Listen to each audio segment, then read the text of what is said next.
Public ಟಿವಿಯ ಜೊತೆ ಖ್ಯಾತ ಸಂಗೀತ ನಿರ್ದೇಶಕರು ಹಾಗೆ ಗಾಯಕರು ಕಲ್ಯಾಣ್ ಸರ್ ಕೂಡ ಇದ್ದಾರೆ. ಮಾತನಾಡಿಸ್ತಾ ಹೋಗ್ತೇನೆ. ಸರ್, ಜಾನಕಿ ಅಮ್ಮವರನ್ನು ಹೇಗೆ ನೆನಪಿಸ್ಕೊಳ್ತೀರಿ ಮತ್ತು ಅವರೊಂದಿಗಿನ ಒಡನಾಟ ಸಂಬಂಧ, ಆ ತಾಯಿ ಹೃದಯವನ್ನು ಹೇಗೆ ವಿವರಿಸ್ತೀರಿ ಸರ್? ತಾವೇ ಹೇಳ್ದಂಗೆ ತಾಯಿ ಜಾನಕಿ ಅಮ್ಮ ಅಂದರೆ ಅವರು ಅದ್ಭುತ ಗಾಯಕಿ, ಮಹಾನ್ ಸಾಧಕಿ, ಇದು ಪ್ರಪಂಚಕ್ಕೆಲ್ಲ ಗೊತ್ತಿದೆ. ಆದರೆ ಅಷ್ಟೇ ಹೆಚ್ಚಾಗಿ ಗೊತ್ತಿರುವಂಥ ವಿಷಯ ಅಂದರೆ ಜಾನಕಿ ಅಮ್ಮನ ಒಂದು ಮಾತೃತ್ವ, ಅವರಲ್ಲಿದ್ದಂಥ ಒಂದು ಮಗುವಿನ ಮನಸ್ಸು, ಅವರೆಲ್ಲರ ಜೊತೆ ಬೆರೀತಿದ್ದಂಥ ರೀತಿ, ನಿಗರ್ವಿ. ಅವರಲ್ಲಿ ಗರ್ವ ಅನ್ನೋದು ನೋಡೋಕ್ಕೆ ಸಾಧ್ಯವೇ ಇಲ್ಲ. ಗರ್ವ ಆಗಲಿ, ಅಹಂಕಾರ ಆಗಲಿ, ಅವೆಲ್ಲ ಯಾವತ್ತೂ ನೋಡೋಕ್ಕೆ ಸಾಧ್ಯವೇ ಇಲ್ಲ. ಆಮೇಲೆ ಯಾರಲ್ಲೂ ಕೂಡ ಈ ತಾರತಮ್ಯ ಮಾಡದೇ ಇರುವಂಥ ಒಂದು ಮನಸ್ಸು.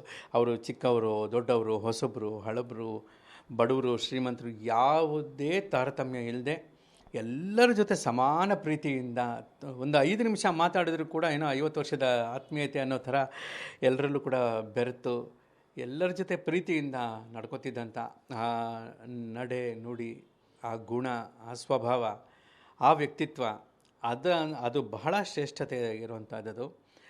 ಅದರಿಂದ ಜಾನಕಿ ಅಮ್ಮ ಅಂತೂ ಬಹುಶಃ ಯುಗವರೆಗೂ ಇರ್ತಾರೆ.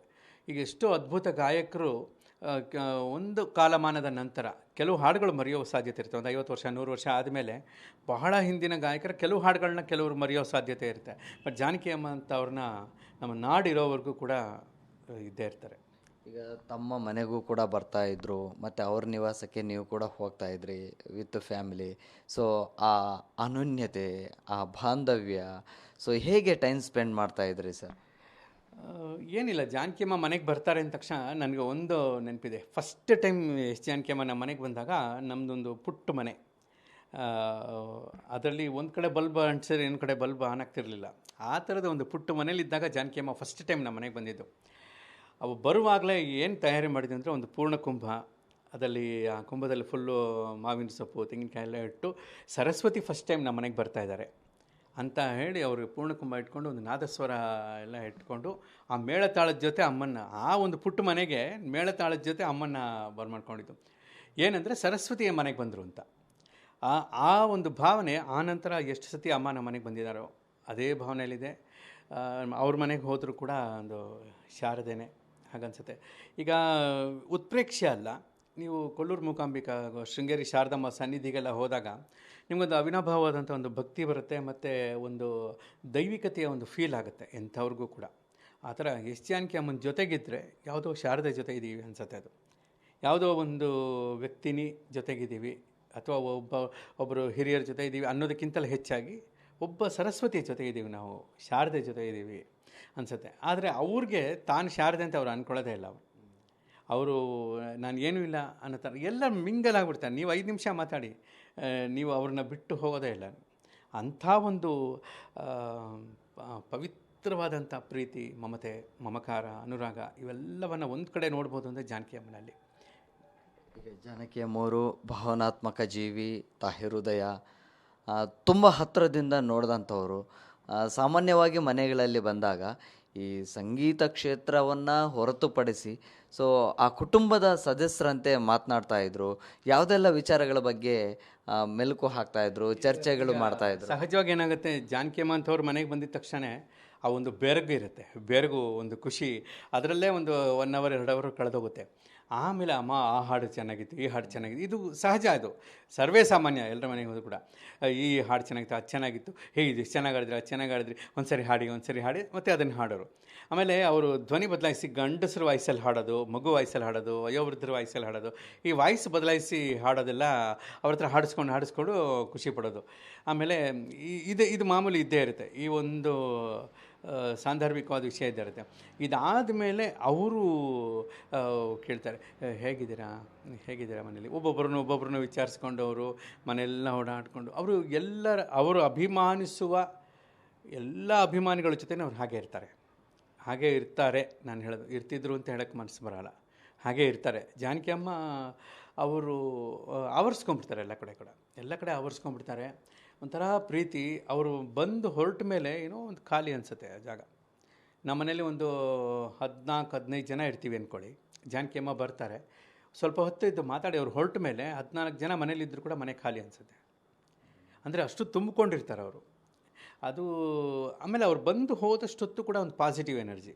ಯಾಕೆಂದರೆ ಮನಸ್ಸಲ್ಲಿ ಯಾವುದೇ ಕಲ್ಮಶಗಳಿಲ್ಲದಂಥ ಶುದ್ಧವಾದಂಥ ಒಂದು ಮನಸ್ಥಿತಿ. ಹಾಗಿರೋದು ಬಹಳ ಕಷ್ಟ ಆಗುತ್ತೆ. ಯಾಕೆಂದರೆ ಅವರ ಸಾಧನೆಗಳು ಮತ್ತು ಅವ್ರ ಹಾಡುಗಾರಿಕೆ ಇವೆಲ್ಲವನ್ನು ಕೂಡ ಒಂದು ಸತಿ ಜ್ಞಾಪಿಸ್ಕೊಂಡ್ರೆ ಸಾಧಾರಣವಾದ ಮನುಷ್ಯರಿಗೆ ಕಷ್ಟ. ಸಾಧಾರಣವಾಗಿ ಸಂಗೀತ ಕಲಿತ ಮುಂದುವರಿಯುವಂಥವ್ರಿಗೆ ಜಾನಕಿ ಅಮ್ಮನವರ ಹಾಡುಗಳನ್ನು ಅಷ್ಟು ಸುಲಲಿತವಾಗಿ ಹಾಡ್ತಾರೆ ಅನ್ನೋದು ಒಂದು ದೊಡ್ಡ ಟಾಸ್ಕ್. ಅದು ಸಾಧ್ಯವೇ ಇಲ್ಲ. ಅದು ಮಹಾನ್ ಸಾಧನೆ ಬೇಕು ಅದಕ್ಕೆ. ಅಷ್ಟೆಲ್ಲ ಮಾಡಿ ಏನೂ ಇಲ್ಲದ ಹಾಗೆ ಅಷ್ಟು ಸರಳವಾಗಿ ಇರಲಿಕ್ಕೆ ಹೇಗೆ ಸಾಧ್ಯ ಅಂದರೆ, ನಾನು ತುಂಬ ಹತ್ತಿರದಿಂದ ನೋಡಿದ್ದು ಡಾಕ್ಟರ್ ರಾಜ್ಕುಮಾರ್ ಸರಲ್ಲಿ ಎಂಥ ಮೇಧಾವಿಗಳವರು, ಎಷ್ಟು ಸರಳವಾಗಿ ಹೇಗಿರೋಕ್ಕೆ ಸಾಧ್ಯ ಅಂತ. ಆ ಥರ ನಾನು ನೋಡಿದ್ರಲ್ಲಿ ಮತ್ತೊಬ್ಬರು SPB ಸರ್, ಅದರಲ್ಲಿ ಜಾನಕಿ ಅಮ್ಮ ಪಕ್ಕಾ ಮಾತೃ ಹೃದಯ, ಒಂಥರ ತುಂಬ ಎಲ್ಲರನ್ನ ಪ್ರೀತಿಸುವಂಥ ಒಂದು ಇದು. ಸುಮ್ಮನೆ ಅವರ ಅಪ್ಪುಗೆ ಇದೆಯಲ್ಲ, ಅದನ್ನು ನಾವು ಯಾವತ್ತೂ ಜನ್ಮದಲ್ಲಿ ಮರೆಯೋಕ್ಕಾಗೋದಿಲ್ಲ. ಬಹುಶಃ ನಮ್ಮ ದೇಹದಲ್ಲಿ ಉಸಿರಿರೋ ತನಕನೂ ಕೂಡ ಜಾನಕಿ ಅಮ್ಮ ಹಣೆಗೆ ಕೊಟ್ಟ ಮುತ್ತನ್ನು ಒಂದು ಸತಿ ಒಂದು ತುಂಬ ಜನ ಇದ್ದಂಥ ಸಮಯದಲ್ಲಿ ಹತ್ತಿರ ಬಂದ್ಬಿಟ್ಟು ಹಗ್ ಮಾಡಿ ಹಣೆಗೆ ಒಂದು ಮುತ್ತು ಕೊಟ್ಟರು ಜಾನಕಿ ಅಮ್ಮ. ಅದನ್ನು ನನ್ನ ಪ್ರಾಣ ಹೋಗೋವರೆಗೂ ಕೂಡ ಮರೆಯೋಕ್ಕೆ ಸಾಧ್ಯವೇ ಇಲ್ಲ. ಆ ತಾಯಿ ಆಶೀರ್ವಾದ ನನ್ನಂಥ ಕೋಟ್ಯಾಂತರ ಜನಗಳಿಗಿದೆ, ಸದಾ ಇರಬೇಕು ಅಷ್ಟೇ. 15ಕ್ಕೂ ಹೆಚ್ಚು ಭಾಷೆಗಳು, 40,000ಕ್ಕೂ ಹೆಚ್ಚು ಹಾಡುಗಳು, ರೇಡಿಯೋ, TV, ಯೂಟ್ಯೂಬ್, ಡಿಜಿಟಲ್, ಬೇರೆ ಬೇರೆ ಪ್ಲಾಟ್ಫಾರ್ಮ್ಗಳು, ಎಲ್ಲಿ ನೋಡಿದ್ರೂ ಕೂಡ ಜಾನಕಿ ಅಮ್ಮ ಅವರ ಆ ಸ್ವರ ಇದೆಯಲ್ಲ ಸರ್, ಆ ಸ್ವರಕ್ಕೆ ಸೋತವರೇ ಇಲ್ಲ. ಅಂದರೆ ಅಷ್ಟರ ಮಟ್ಟಿಗೆ ಸೋತು ಹೋಗಿದ್ದಾರೆ ಆ ಸ್ವರಕ್ಕೆ. ಅಷ್ಟು ಜನ ಒಪ್ಕೊಂಡಿದ್ದಾರೆ. ಬೆಳಗ್ಗೆ ಎದ್ದಿದ ತಕ್ಷಣ ಅವರ ಆ ಕಂಠಸಿರಿಯನ್ನು ಕೇಳಿಸ್ಕೊಳ್ಳೋದು, ಮಲಗುವಾಗಲೂ ಕೂಡ ಕೇಳಿಸ್ಕೊಳ್ಳುವಂಥದ್ದು.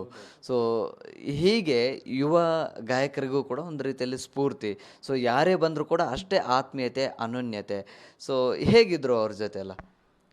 ಅದೇ ಎಲ್ಲರ ಜೊತೆನೂ ಅವ್ರಿಗೆ ಅದೇ ಹೇಳಿದ್ನ, ತಾರತಮ್ಯ ಇಲ್ಲ, ಅವ್ರಿಗೆ ಭೇದ ಭಾವ ಇಲ್ಲ, ಎಲ್ಲರೂ ಒಂದೇ. ಆಮೇಲೆ ಎಲ್ಲರೂ ಒಂಥರ ತುಂಬ ಆಮೇಲೆ ನೈಜವಾಗಿ ಇರ್ತಾರೆ. ಯಾವುದೇ ರೀತಿಯಲ್ಲಿ ಕೃತಕತೆ ಇಲ್ಲ ಅವರ ಒಂದು ನಡೆನುಡಿಯಲ್ಲಾಗಲಿ ಮಾತಿನಲ್ಲಾಗಲಿ ಯಾವುದೇ ಇಲ್ಲ. ಆಮೇಲೆ ತುಂಬ ಸ್ಪಷ್ಟ, ತುಂಬ ಕ್ಲಾರಿಟಿ ಇರುವಂಥ, ಪ್ಯೂರಿಟಿ ಇರುವಂಥ ಒಂದು ಚೈತನ್ಯ ಅಂತ ಹೇಳ್ಬೋದು ಜಾನಕಿ ಅಮ್ಮನ. ಅವರು ಈ ಟೆಕ್ನಿಕಲ್ ಹೇಗಿರ್ತಾರೆ ಅಂದರೆ, ಈ ವಾಟ್ಸಪ್ಗಳೆಲ್ಲ ಬರೋದಕ್ಕೆ ಮುಂಚೆ ಬರೀ SMS ಇದ್ದಂಥ ಸಮಯದಲ್ಲಿ ಒಂದು ಸತಿ MMS ಅಂತ ಬರ್ತಿತ್ತು, ನಮಗೆ ಗೊತ್ತಿರುತ್ತೆ. ಆಗ ಅವ್ರಿಗೆ MMS ಹೆಂಗೆ ಬಳಸೋದು ಅಂತ ಗೊತ್ತಿರಲಿಲ್ಲ ಅಮ್ಮನಿಗೆ.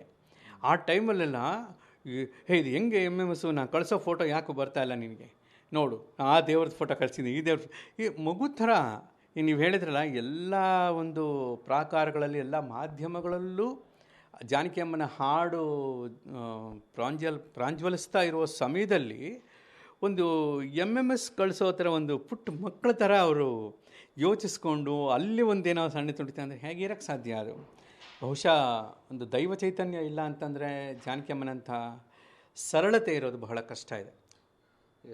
ದಕ್ಷಿಣ ಭಾರತ ಚಲನಚಿತ್ರರಂಗದ ಆ ಒಂದು ಸುವರ್ಣ ಯುಗದ ಕೊಂಡಿ ಕಳಚಿದೆ. ಸೊ ಕೊನೆಯದಾಗಿ ಏನು ಹೇಳಲಿಕ್ಕೆ ಇಷ್ಟ? ಏನಿದೆ ಸರ್, ಅವರು ಭೌತಿಕವಾಗಿ ಸಶರೀರವಾಗಿ ನಮ್ಮ ಜೊತೆ ಇಲ್ಲ ಅನ್ನೋ ಒಂದು ವಾಸ್ತವತೆನ ನಾವು ಅರಗಿಸ್ಕೊಳ್ಳೋದು ಬಹಳ ಕಷ್ಟ. ಅದು ನಂಬೋದಕ್ಕಂತೂ ಆಗೋದೇ ಇಲ್ಲ.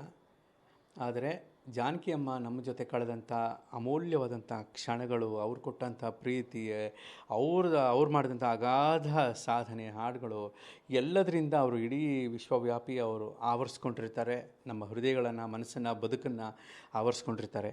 ಜಾನಕಿ ಅಮ್ಮನಂಥ ಒಂದು ಮಹಾನ್ ಚೈತನ್ಯ ಆ ಸೂರ್ಯಚಂದ್ರರು ಇರೋವರೆಗೂ ಕೂಡ ನಮ್ಮಗಳ ಜೊತೆ ಈ ಭೂಮಿಯಲ್ಲಿ ಇರುತ್ತೆ ಅಂತ ನಂಬಿಕೆ ಇರೋದರಿಂದ, ಅವರು ನಮ್ಮ ಜೊತೆ ಇಲ್ಲ ಅನ್ನೋ ಒಂದು ಭಾವನೆನ ಸ್ವಲ್ಪ ದಿನ ನೋವಿದ್ದರೂ ಕೂಡ ಅದನ್ನು ಮರೆತು ನಮ್ಮ ಜೊತೆ ಇದ್ದಾರೆ ಅಂತ ಅಂದ್ಕೊಂಡೇ ಹೋಗೋದೇ ಇರುವಂಥ ಒಂದು ಏಕೈಕ ಆಪ್ಷನ್. ಜಾನಕಿ ಅಮ್ಮ ಚಿರಸ್ಥಾಯಿ ಆದಂಥವರು, ಅಜರಾಮರರಾದಂಥವರು, ಚಿರಂಜೀವಿಗಳು.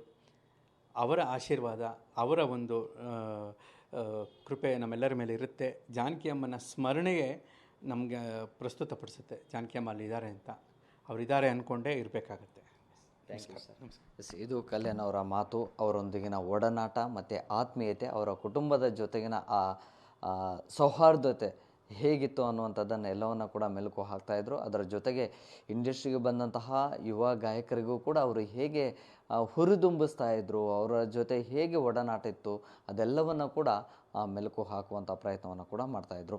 ವಿಡಿಯೋ ಜರ್ನಲಿಸ್ಟ್ ರಾಜು ಜೊತೆ Prakash D Rampur, public TV, Bengaluru.